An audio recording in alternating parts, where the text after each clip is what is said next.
75 pesos entrance fee sa ganito kagandang pasyalan. Natanaw na tanaw mo ang ganda ng Taal Volcano at Taal Lake at may malawak na picnic area na perfect sa buong pamilya. Merong zipline at meron ding Ferris wheel. Meron ding bilihan ng mga souvenirs at syempre ng mga pampasalubong. Tapos pwede rin sumakay sa kabayo or magpa-picture lang. Kaya ano pang hinihintay nyo? Tara! Welcome sa tinagaraang second summer capital ng Pilipinas, ang Tagaytay. Pinuntahan nga namin itong picnic group na isa sa sikat at talaga namang dinarayong pasyalan dito sa Tagaytay. Almost 2 hours nga rin yung naging biyahe namin from Metro Manila to Tagaytay. Sobrang lawak nga ng parking area nila dito kaya kahit may dala kayong sasakyan ay pwedeng-pwede yan. Magbabayad lang kayo ng parking fee na 50 pesos tapos 75 pesos naman kung van or jeep tapos 150 pesos naman para sa mga bus. Tapos meron din kayong mga cottages na pwedeng rentahan.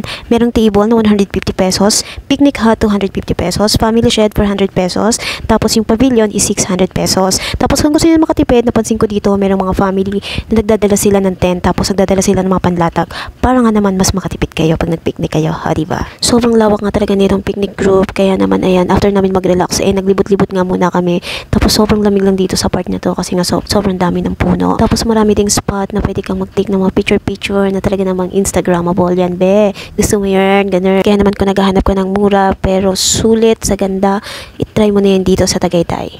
Bye!